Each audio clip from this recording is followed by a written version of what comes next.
Pas facile d'être un chevalier de Gudule et Claude K. Dubois.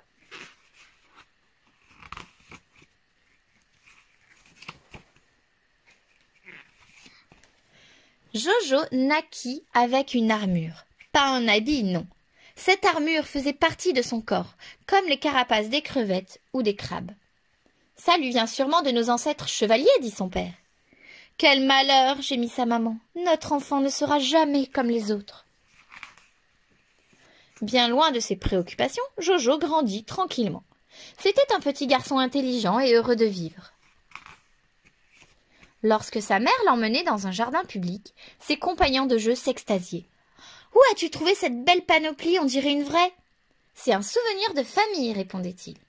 « Oh, la chance! Tu nous la prêteras? J'ai pas le droit de la retirer. » Bref, son armure ne lui causait aucun problème. Au contraire, il en était très fier. Le temps passait et il restait le héros des squares et des fêtes costumées.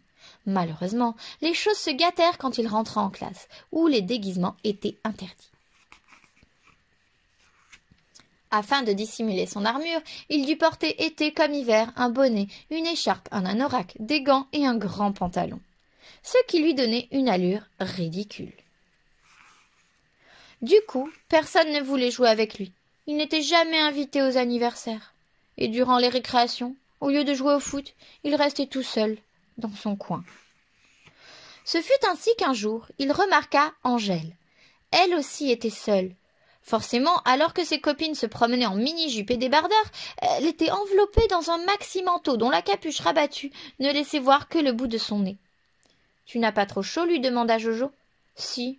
Et toi ?»« Moi aussi. »« Pourquoi tu t'habilles comme ça ?»« Parce que j'en ai envie et toi ?»« Pareil. » Ils se sentaient mystérieusement attirés l'un par l'autre. Il fallait les voir jouer, rire, se chuchoter des secrets à l'oreille et se promener bras dessus, bras dessous en rayonnant de bonheur. « Jojo, j'ai un secret à te confier, » avoua Angèle un jour en rougissant. L'entraînant à l'écart, elle fit glisser sa capuche. Puis retira son manteau, et apparut une princesse de rêve vêtue d'une longue robe blanche et coiffée d'un diadème en or.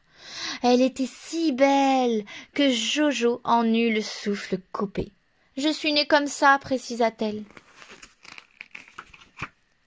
Moi aussi, » dit Jojo, en retirant son anorak et son bonnet. Ils tombèrent dans les bras l'un de l'autre et très vite devinrent inséparables. Avec le temps, leur jolie amitié se changea en amour, et devenus grands, ils se marièrent, furent heureux et eurent beaucoup d'enfants. Mais ça, c'est une autre histoire.